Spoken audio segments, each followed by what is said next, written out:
This is PIX on Politics Daily with Dan Mannarino.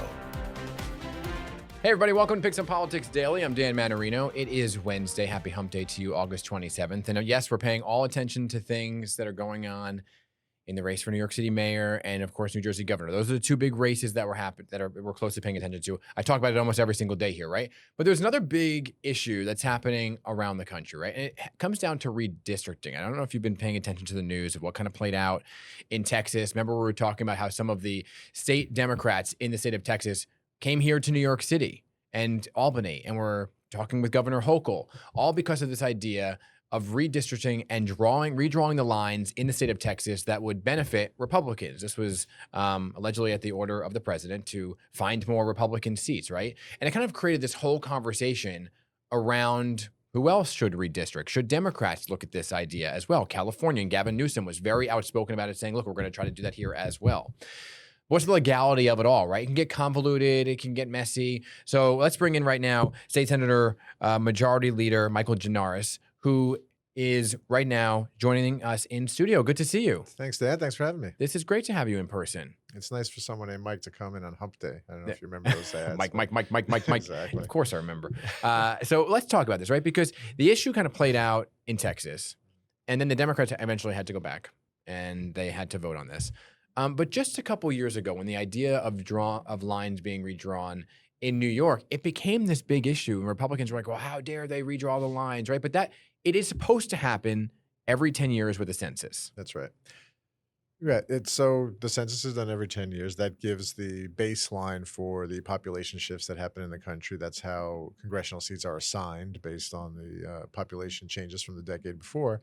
And then typically a state will use that data and draw the new congressional districts based on the new numbers. Mm-hmm. There's actually nothing prohibiting states on the federal level from making changes short of that 10-year period, doing it multiple times in a 10-year period. But a lot of states, including New York, have restrictions built into our own constitution saying you cannot do that. And that was by design. Yeah, look, we've aspired to have, and I think we have, among the best, most independent, fairest processes in the country. But this is a game that has 49 other players in it, right? All the states are doing this. And if states like Texas and others who are now talking about it decide to play in violation of the rules that we typically follow, and some states that tend to be the bluer states, California, New York, Illinois, don't do that, then we're creating an imbalance in the way the congressional seats are. Okay, so the president comes out, goes towards Texas, says redraw the lines, right? And this is in the middle of a 10-year census, so it's the halfway point. And the idea is that then you create some of these areas of Texas that are blue would be turned red. So he gains a couple more seats to ensure that the House remains in Republican control. California came out and said, look, we're gonna fight this fire with fire. I spoke to Mark Levine, Manhattan Borough President, who's now gonna be the city comptroller likely. And he was like, look, you gotta fight fire with fire. So do Democrats have a leg to stand on if they're saying it's wrong to now start doing it? Yeah, absolutely. Because like I said, we're not playing this game by ourselves.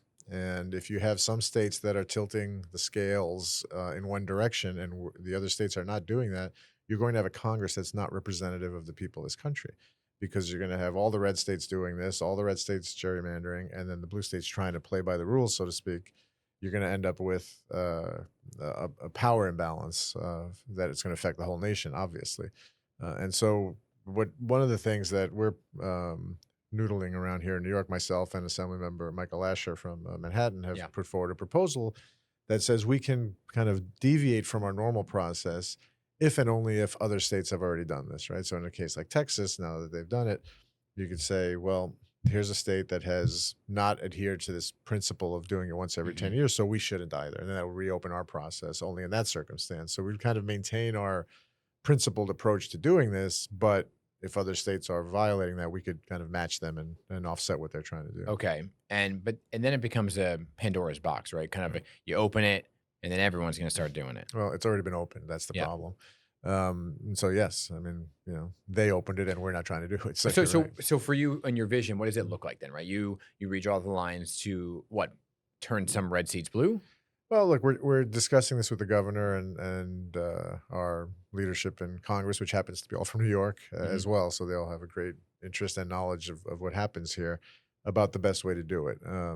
So it's anything from what we have proposed is just saying the process can be reopened, but we try to adhere to the principles that we laid out already in the Constitution. The governor has said she wants to consider getting rid of the entirety of these restrictions that we have on the process here in New York. And so because of the nature of the calendar and how fast we can do any of this, which I'm Yep. sure we'll talk about, we have time to kind of figure out and come to consensus on what approach we want to take in that regard. But partisan gerrymandering is currently prohibited in New York State, right? You can't draw the lines specifically to benefit a particular party. Now, there are But they're other, doing it in Texas. they are 100% doing Texas because they don't have that restriction there Okay. the way we do. So we can get rid of that restriction, or we can maintain the kind of principles that we've been using, which might have a partisan effect, but not necessarily being done for partisan purposes. So let me break that down for a yeah. second, right? So just if you want to do that, Mhm. what's the journey to get there, right? Do you have to go through votes within the state Senate, and how do you kind of go about changing some of the policy that's already in writing? Yeah, well, there's two ways that the redistricting process can be opened up before 2032. One would be by court order, right? The Mhm. Constitution says if there's a court order, none of this matters. You got to do what the court tells you. And so someone would have to bring a legal challenge that the current lines aren't acceptable. The court would have to agree. Most legal experts think that's a bit of a long shot because Mhm. we went through 3 rounds of drawing these lines already, Yeah. and they've been scrutinized pretty substantially by the courts already. If someone finds a novel legal challenge to them, I suppose that's theoretically an option that could happen that would Yeah. force us to do this faster. That's the only way it seems we can do this in time for the 26th cycle, because outside of that, you have to change the Constitution. Mhm. And to change the Constitution in New York, our process is very deliberate and time consuming. It has to, a constitutional amendment has to pass 2 separately elected legislatures. So, our elections are in 26 also. That means we'd have to pass a proposal for the first time before the end of 26, and then for a second time in 27, and then Okay. it would go before the voters who would have to approve it. So unlikely that this will happen for 26, the midterms, but Texas will have happened. So they'll pick up some more seats, right? You're looking at, you have your eyes kind of set on 28. Yeah, well, Fine. Texas has happened. They're already in court. Someone's Yeah. challenging what Yeah. they did, so who knows where that lands. California is putting their proposal to change their lines on their ballot this November, so that would take effect in time for 26. They could theoretically offset Texas, but there Okay. are other states thinking about it. This is not a battle that's going to go away in 26. Yeah. Now, the Trump presidency, hopefully, if all constitutional principles are adhered to, will be gone by 28. Mhm. But I suspect that the Republican states, now that they've wet their beaks with this approach, are not going to stop. Mhm. And so getting this in place in New York is going to be important going forward.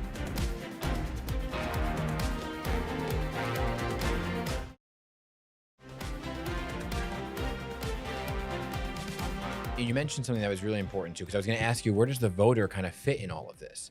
Do they want it? Do they want, even what's happening around the country, does a New York voter say, I want this 100%, but they have a voice? They would be the ones to approve it ultimately. I mean, our process requires the legislature, not even the governor, it's just the 2 houses of the legislature pass an amendment twice. Mhm. That gets it on the ballot. Then the people have to approve or disapprove it. Okay. And what are you hearing? I mean, we're hearing nothing but support. Obviously, there's a partisan tinge to it. So Republicans are upset and Democrats are happy. But I think most people in New York realize that we can't sit back and just sit on our hands while other states are furiously realigning the political landscape. We Mhm. have to be in the game. And for a state as big and important as New York to not have a seat at the table as this is happening would be a huge mistake. Do you get rid of the independent nature of it, like the independent nature of the person who redraws? New York has that, right? So to Well, kind of prevent it, does that go away? It's a complicated question, Well, Dan, yeah. because we went through a process for the first time with this supposedly independent commission, and it failed. Right. It's not really independent so much as it's bipartisan. It's set Mhm. up to have 5 appointees of each party, and of course, they ended up in a 5-5 tie, so nothing happened, which Right. is why the courts got involved and the legislature got involved, and it got very messy. Put that to the side for a second, but like I said, there are a number of approaches that are being considered right now on how to deal with that. One is only put the current process to the side temporarily in response to what other states are doing, and then it would come back into play for the Yeah. 2032 cycle. The governor and some others have proposed a more aggressive approach of saying, let's just get rid of this entirely and go back to a system where the democratic process decides the lines Yeah. through the legislature. So that's still something that we're all kind of putting our heads together about to try and reach a consensus on the best path forward. We don't have the element of urgency because of the timeline you and I just talked about, Mhm. because we have until the end of 2026 to pass a proposal for the first time. Mhm. And so I suspect as we roll into the next session, which starts in January, we'll hopefully have our heads together and Yeah. an approach. Just to go kind of way back to the beginning, by the way, it was every 10 years because a census was supposed to decide the populations of these areas and how much representation they actually needed. That's right. So this kind of throws that whole idea out the window. Well, yes and no, because that process would still be there, right? The number of representatives a state would have would get determined by the census every 10 years. And so that, So you're redrawing again? yeah, all the states have to do it in reaction to the census So you every would do 10 it. years. You do it now, 2028, and then you do it Correct. again. That's right. That's in the right. 10-year mark. And that's the silliness of what Texas Yeah. has started us Okay. doing now. Yeah. What does it say, I guess, overall about the Democratic Party now, right? Who have long been, the last couple of years, kind of ridiculed for not standing up for themselves or fighting back. Is this a moment for the Democratic Party to come together and say, okay, we're actually... I hope so. And like what's interesting is the predicament we're in is a result of the fact that I don't think we had enough of a bare knuckle approach to dealing with our political opponents. And so we've set up this process in New York, California done the same thing, which is, very high-minded and fairer and as independent as we could try and construct it.